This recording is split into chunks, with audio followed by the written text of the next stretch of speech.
दूसरी ओर पंडित नेहरू और सरदार पटेल जिन्ना के इन ड्रामों से पूरी तरीके से तंग आ चुके थे। इंटरिम सरकार के हर दूसरे फैसले पर मुस्लिम लीग टांग अड़ा रही थी। जमींदारी को खत्म करने का वक्त आ चुका है।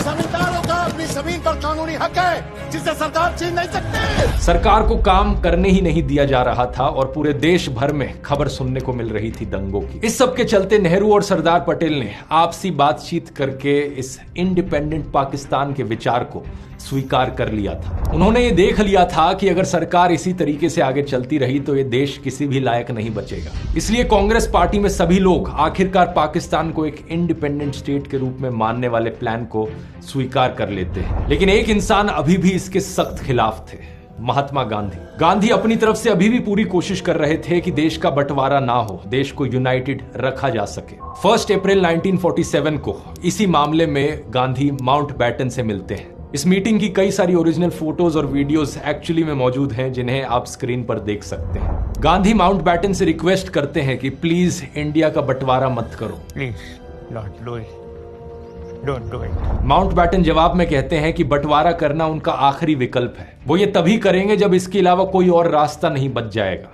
और अभी उन्हें इसके अलावा कोई रास्ता दिख नहीं रहा है। I can hand on heart assure you that dividing India is the last thing I want. It's a solution that I refuse to resort to if there's any other choice. Gandhi ji इतने डेस्परेट थे partition को रोकने के लिए कि वो Mountbatten से कहते हैं, प्रधानमंत्री की कुर्सी जिन्ना को दे दो। Make Jinnah the prime minister. What? You can't be serious. 300 million Hindu Jinnah के रूल के अंडर रहें, इसके लिए गांधी जी तैयार हो गए थे। उन्होंने कहा कि अगर देश को यूनाइटेड रखने का यही तरीका बचा है तो यही सही। उन्होंने माउंटबेटन से कहा कि मुस्लिम लीग को सरकार बनाने का निमंत्रण दिया जाए, और अगर जिन्ना इस प्रस्ताव को ठुकरा देते हैं तो कांग्रेस को सरकार बनाने दी जाए, जहां गांधी मानते थे कि मुस्लिम लीग के कुछ नेताओं को जगह दी जाएगी। माउंटबेटन इस बात को मान जाते हैं, लेकिन एक शर्त पर। वो गांधी जी से कहते हैं कि पहले कांग्रेस को मनाओ। अगर कांग्रेस इस बात से मान जाती है तो वो ये करने को तैयार है। What about Congress? Oh, hang out to dry. Leave that to me.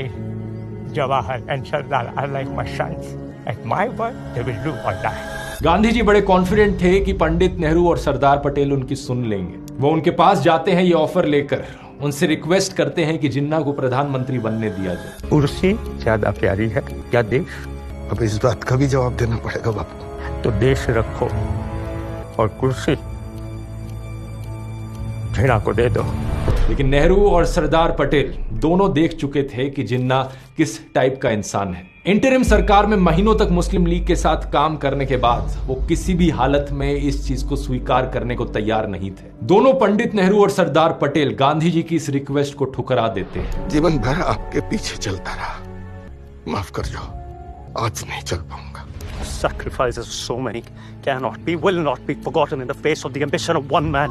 Gandhi ji के लिए ये एक बहुत ही दर्दनाक और शॉकिंग मोमेंट था, क्योंकि इस पॉइंट ऑफ टाइम तक नेहरू और पटेल हमेशा गांधी जी की सुनते थे, उनकी बातें मानते थे और उन्हीं की राह पर चलते थे। लेकिन इस पॉइंट पर वो किसी भी हालत में हाँ करने को तैयार नहीं थे।